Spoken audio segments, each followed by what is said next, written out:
ending of Title 42 may have temporarily stalled, but communities in border states still must prepare as if the measure will be lifted at any moment.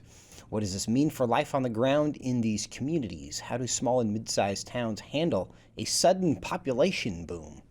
And what are their plans for dealing with drug trafficking? Joining me now to discuss this is Mayor Patrick Payton of Midland, Texas. Mayor Payton, welcome to Washington Watch.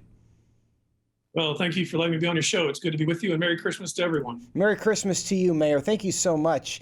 You've had meetings and briefings with Border Patrol on what to expect the moment Title 42 is lifted. What are they telling you?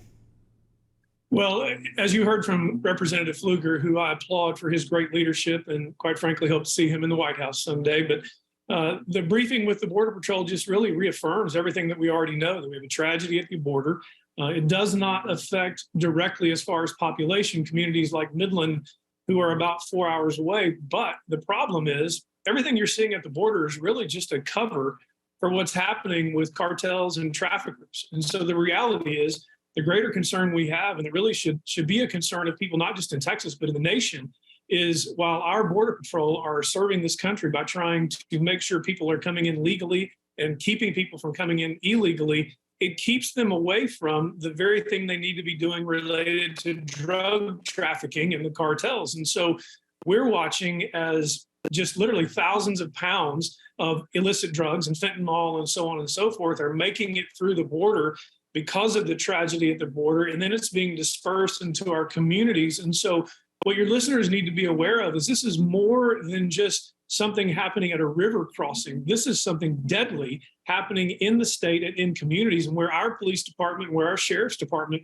are having to be highly vigilant is making sure they're aware of what's happening with the drug trafficking that is really occurring right under our noses, underneath the unleashing of this unprecedented tragedy at the border. So really it's a population issue, it's an immigration issue, but it's a drug issue that is literally killing Americans. You describe a very serious situation there. There is concern, however, that concern is not shared at the highest level, specifically at the White House. Now, Senator Marsha Blackburn last night was on Hannity discussing this issue, and she essentially said that they're just kind of trying to manage perception. Let's go ahead and play clip one, and then I want to give you a chance to respond, Mayor. The Biden administration has no plan on how to deal with this situation at the border once Title 42 goes away. So what are they doing, Pete? They're going to farm out. They're going to send these individuals all across the country and say, all right, Tennessee or other states, you pay the bill.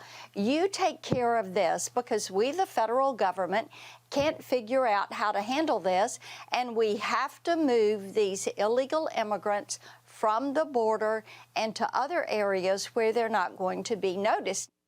Now, Mayor, she says there that the goal of the federal government is to move these immigrants from the border to other parts of the country where they can't be noticed. Is that a fair characterization from your perspective of what's going on?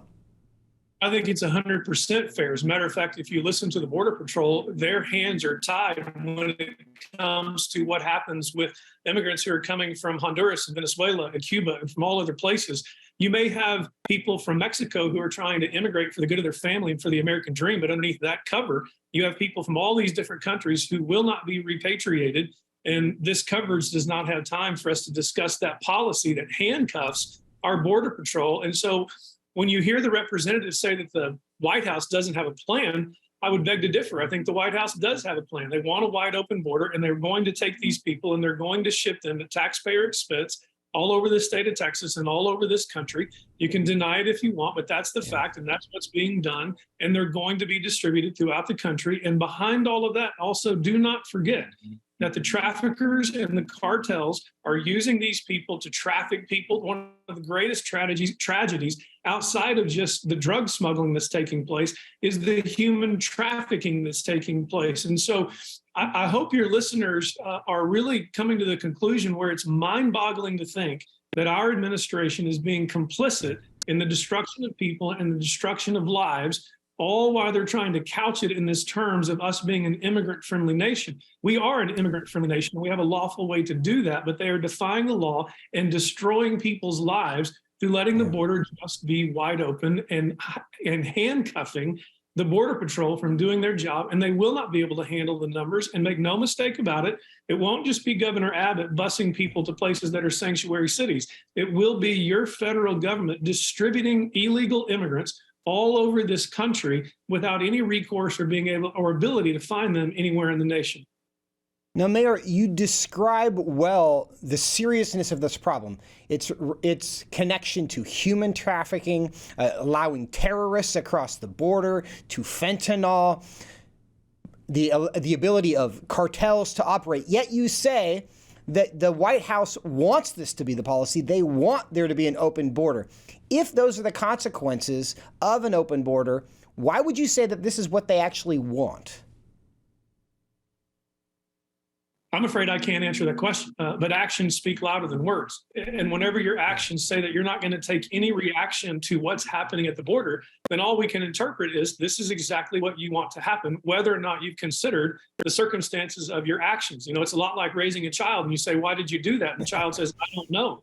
I mean, the federal government is in a position underneath the Biden White House where they don't know what they're doing, or they either know exactly what they're doing. And I believe they know exactly what they're doing.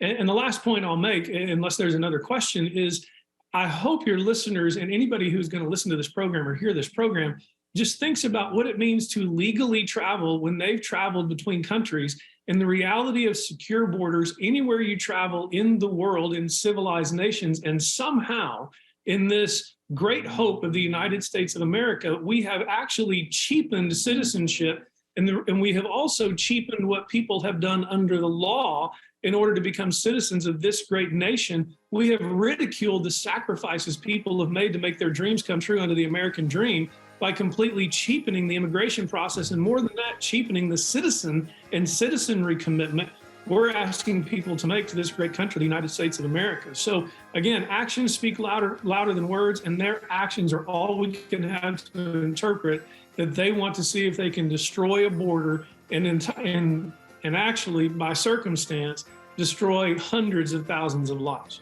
Mayor Patrick Payton of Midland, Texas, thank you so much for your time today.